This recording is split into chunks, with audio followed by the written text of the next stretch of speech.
আসসালামু আলাইকুম। আমি ফাহাদ তালুকদার নোয়াল। আমি এইচএসসি কমপ্লিট করেছি রাজুক উত্তরা মডেল কলেজ থেকে। এবার ২৫-২৬ সেশনে ঢাকা বিশ্ববিদ্যালয় খ ইউনিটে বিভাগ পরিবর্তন করে বাণিজ্য থেকে তৃতীয় স্থান অর্জন করেছি আলহামদুলিল্লাহ।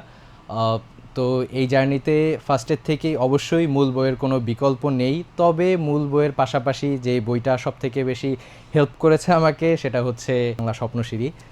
তো এটার ক্ষেত্রে আমি বলতে চাই, এটা স্পেসিফিক যেহেতু হাতে আছে, এটা সবথেকে বেশি হেল্প করে যেটা লাইন বাই লাইন যে ব্যাখ্যাগুলো আমাদের অ্যাডমিশন জার্নিতে রিটেন হোক বা এমসিকিউ হোক, সেই জিনিসগুলো ভালোভাবে বুঝে পড়ার জন্য সবথেকে ভালো কাজে দেয় ওই গদ্য বা পদ্যের লাইন বাই লাইন ব্যাখ্যাগুলো বোঝা। এটার জন্য এই বইটা আমার কাছে বেস্ট লেগেছে।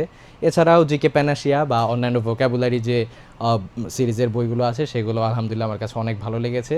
তো আমার ছোটদের যারা আছে তাদের প্রতি আমার পরামর্শ, যারা ভার্সিটিতে একটা ভালো রেজাল্ট করতে চায় তারা যেন ফার্স্টের থেকেই শুরু করে মেইন বইটাকে সব থেকে বেশি ফোকাস দিয়ে, তারপরে এইটাকে সহায়ক হিসেবে সাথে রেখে লাইন বাই লাইন যদি কেউ বুঝে পড়ে আলহামদুলিল্লাহ সেটা তার জন্য বেস্ট হবে। I am gonna give this 10 out of 10 বুঝে পড়ার জন্য। এটা আমার জন্য অনেক বেশি হেল্পফুল ছিল বললামই তো। তো আমার ছোট অনুজরা যারা আছে তাদের জন্য আমি এটা সাজেস্ট করি 100%। বুঝে পড়ার জন্য এটা বেস্ট। আমি প্যানাসিয়া সিরিজের যে বইগুলো পড়েছি তার মধ্যে অন্যতম এবং ওয়ান অফ দ্য বেস্ট ছিল এটা স্বপ্নসিঁড়ি বাংলা যে বইটা। এটার মধ্যে যে লাইন বাই লাইন ব্যাখ্যাগুলো, এটা ইট হেল্পস লাইক নাথিং। এটা অনেক বেশি হেল্পফুল।